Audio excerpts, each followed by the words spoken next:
What's going on, everybody? Welcome back to TTP Sports. Phillies win. They take the first game in this series against the Chicago Cubs on the road. They win 5-1. Ranger Suarez is amazing. Brandon Marsh hits 2 home runs. And honestly, it felt like a pretty comfortable win. I was not worried basically throughout the entire thing. Yeah, you got to go to Craig Kimbrell in the end, but at the end of the day, it does not matter to me. You get the win, you get the win. Nice to see Brandon Marsh go deep twice. And overall, it was just a fun time watching Ranger Suarez just basically plow through this Cubs lineup. It was fun. He was out there determined.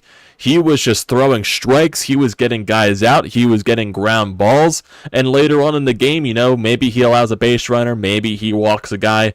He'll retire the next 3 guys in a row with strikeouts in electric fashion. It was just amazing. It's fun to watch. In this entire month of June for Ranger Suarez, I feel like we're just not talking about it enough. The dude's been one of the best pitchers in baseball over the month of June. It's been absolutely fantastic if you look at his entire stat line. Just for the entire month of June, it's ridiculous. So, in his last 6 games, 40 innings pitched for Ranger Suarez, 29 hits allowed, only 6 earned runs, 10 walks, 37 strikeouts, an ERA of 1.35, and a whip of .975. The dude has been absolutely fantastic. And going back to his game near the beginning of the month against the Washington Nationals, it's been 7 innings, 6 innings, 7 innings, 6 innings, 6 innings, 1 earned run, 0 earned run, 1 earned run, 0 earned run. Something like that. The dude's been on an absolute tear. You could probably say he's been the best pitcher basically in the month of June. Honestly, you could give him player of the month odds because that's how good he has been. He's constantly going deep in the ball games, and he's not allowing runs. Allowing 0 to 1 earned run basically per game at this point. And it's just very fun to watch Ranger Suarez, and I'm confident every time this dude takes the bump. He's really, right now, one of the only, starting pitchers that you can consistently rely on right now. You can't fully consistently rely on Zack Wheeler. Can't fully consistently rely on Nola. Taijuan Walker definitely has been a lot better in his past, 4 or 5 starts, so maybe he's getting up there and a guy you can rely on, but you never know at that point. And the 5th starter spot is the 5th starter spot. I rely more on Zack Wheeler than I do Nola, but Zack Wheeler has thrown a bunch of stinkers this year to where he's not fully into his, form that we all know he can be. And Nola has been Nola this year. It's been very hair-pulling or dominant. It's nothing in between. But Ranger Suarez is fun. He's fun. And I like watching me some Ranger Suarez. Maybe he's the true ace of this staff. If you look at this game tonight, 7 1/3 innings. Harper tried to stretch him into 8 innings. Allowed a couple of hits, a bleeder and a bloop single. Eventually a run does come around to score when Gregory Soto does come out the pitch. It does get charged to Ranger Suarez. Sadly, it does get charged to him because he honestly doesn't deserve it because that's how fantastic he was pitching. 7 1/3 innings pitched, 4 hits, 1 earned run allowed, 1 walk, and 8 strikeouts on 104 pitches. The ERA drops to 3.18. Gregory Soto finishes up the 8th inning with a couple of strikeouts on 10 pitches, and then Craig Kimbrell strikes out 2 on 17 pitches in the 9th to close out this game. Pitching, back into the bullpen, dominant as always, specifically Ranger Suarez for the starting rotation. Been absolutely fantastic to watch. Like I said, I cannot get enough of watching my man, Ranger Suarez, do his thing. It's just very, very, very, very, very fun to watch. And overall, his numbers in June: 5 starts, 4 earned runs, 33 1/3 innings pitched, 33 strikeouts, 1 home run allowed, and an ERA of 1.08. Third best ERA in baseball this month. That is Ranger Suarez, and I believe that is going to be his last start in the month of June. So honestly, he could probably be up there for Player of the Month at this point. That's how basically reliable he has been for this Phillies team, and he's basically guaranteed at this point to go 6-7 innings strong, maybe 8 innings if he's really on it. Really good, man. Really good stuff there from Ranger. Runs, he didn't hit with runners in scoring position, but when Brandon Marsh is hitting a couple, of, home runs. Don't have to worry about much. Brandon Marsh, 2 for 3. 3 RBI, a solo shot, and a 2-run shot there. Kyle Schwarber gets on base twice, 2 for 4. Trey Turner goes 1 for 5 with an RBI.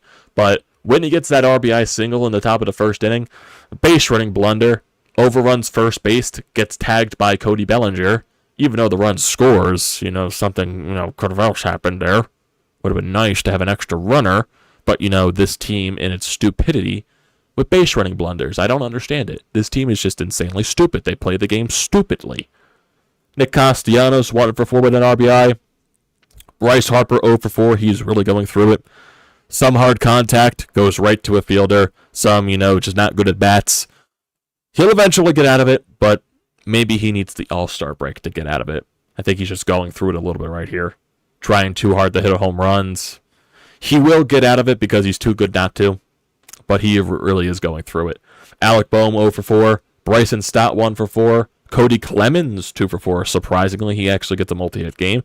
And then Garrett Stubbs gets another start here. We'll get the start right here. JT getting a couple of days off with the day off yesterday and a day off tonight.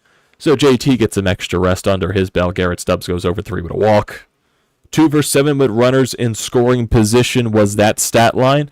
And basically throughout the rest of the game, looking at the way the runs scored, and the way this game started too, the game starts and Kyle Schwarber's already on second base. We don't even see it because it took that long for the broadcast to even cut in. It was like a couple of innings to start the game where the broadcast barely started the inning on time. The bottom of the first inning starts, there's already an out, we didn't see it. The top of the second inning starts, there's already an out, we didn't see it. Blah, blah, blah, blah, blah. They eventually fixed it, but you gotta get your shit together there, broadcast. NBC Sports, Philly, and Chicago. So the Phillies get that early run in the top of the second inning. Brandon Marsh goes deep, absolutely crushed the ball there. Phillies didn't score again until the top of the fifth. Brandon Marsh, 2-run shot. Cody Clemens then doubles. Garrett Stubbs walks. Eventually almost didn't score another run that inning because Kyle Schwarber struck out. Trey Turner struck out. Thank God for Nick Castellanos and a bloop single to score a run to make it 5-0, and that's basically the rest of the offense for the Phillies today because they basically go 1, 2, 3. Maybe they get a hit here or there, but nothing really happens. Bottom of the 8th inning, a couple of singles allowed by Ranger Suarez before he gets pulled from the game. Gregory Soto comes in. Nico Horner gets an RBI single, but Gregory Soto gets out of that situation, and then the rest of the game, Craig Kimbrell gets the job done. So, overall, solid game. You got 9 hits. Did commit 2 errors, though. Trey Turner in the first inning. I forget when the other error was, but Alec Boehm also did make a nice play over at third base. Bobbled the ball out of his glove, popped into his hand, and he managed to throw it over the first. So, very weird game. Definitely, there was even question marks if this game was going to get played because of the air quality in Chicago because, the Canadian wildfires are still making some type of an impact over here in the U.S. Not as bad as it was a couple of weeks ago when, one of those games got postponed here. But it wasn't as bad as air quality as it was at that point, but it was still in the unhealthy reading on the weather app. So that definitely was a question mark there, but they were basically saying throughout the day that the game was most likely going to get played, and thankfully the game eventually did get played. And who knows, maybe the Phillies are catching the Cubs at the right time because I believe they have won 11 out of their last 14 or 15 or something like that, and they're just coming off of their trip to London this weekend against the Cardinals. So maybe you're catching the Cubs at the right time, coming back over from Europe, a lot of jet lag there, a lot of hours ahead. So on the body takes a toll, the jet lag and everything like that. So maybe that, is playing a factor for the Cubs this series, and maybe the Phillies can take advantage of that. Aaron Nola is on the mound tomorrow, so maybe we can get something there with Aaron Nola going. But I also believe they're going up against Drew Smyly, so who knows what's going to happen at that point. Tomorrow's game I'm not going to pay attention too much to just because it's going to be very heavy impacted Flyers tomorrow with the draft and everything, more moves that Danny Briere makes. He did make the trade today with Kevin Hayes. I wasn't going to make a video on that because I just knew there was so much other stuff that we can talk about in tomorrow because we're going to be doing a live stream during the draft just to react to everything that happens. The Flyers have a couple of picks. They could possibly get another first-round pick tomorrow. Who knows what's going to happen with Danny Briere, what the moves he makes. So it definitely could be an exciting time for Flyers, so that's going to be the main focus tomorrow, and then we'll recap the rest of this Phillies Cup series on after Thursday's game. So that'll be something we could focus on there. Also, other funny things that happened in this game, some weird things. Kyle Schwarber, he was going after a fly ball. It blooped right in front of him. He picks the ball up very awkwardly, and he falls on his stomach, looking like he got shot out there. And it's just like, my God, Kyle. I know you're a bad fielder, but, dude, you're tripping over yourself at this point. And it's just, oh, my God, I got to get this guy out of the field. Even though it didn't really result in anything drastic, it was just like, dude, you're tripping over yourself at this point. Come on. Be a little bit better there. A little more athletic. Even though that's not Kyle Schwarber's MO. It is nowhere close to that. Not even close. Jeez. But yeah. Good game. Good game. Really not much else to talk about with this game because, quick game. Definitely a quick game. Looking at overall, with other things that are going on with today, you're now back to 4 games above 500, which is nice. You're 3 games now. You're creeping. You're playing a lot better on the road, which is a nice thing to see. You're now 20 and 23 on the road, so you're creeping back up to 500 in that aspect, which is always nice to see because they were like near 10 games below 500 at one point on the road. That's how bad they were on the road to start the season. And just overall, yeah. If we're looking at the record so far, 41 and 37. Looking at the standings because I am a lunatic and I don't know why I'm looking at this right now. 10.5 games behind the Braves, which is no surprise. Miami Marlins, they keep winning games, and their run differential is almost creeping above 500, so maybe the Marlins are for real? I have no idea. Is Luis Arraez, the reason why they're winning so many games? Because the dude just doesn't stop hitting, and he's hitting above 400, 500, 600, 700? Maybe. The Mets, I believe they won today, but they lost yesterday to the Brewers, so the Mets still met. They've won 3 of their last 10. They're 3-7 in that span. And then the Nationals. Looking at the Central, the Brewers are tied with the Reds for first place. And then in the West, the Diamondbacks are controlling that division, but the Giants are still creeping up there. They're 2 games behind the Diamondbacks. And the Dodgers, they're 3 games behind. In terms of the wild card standings, Phillies are 2.5 games behind the 3rd wild card spot, which is the Los Angeles Dodgers. Giants hold the 2nd wild card spot, and the Marlins hold the 1st. In the American League, the Rays are still the Rays, the Orioles are still the Orioles, and then the rest of the division. AL Central is still garbage. No team is above 500 in that division.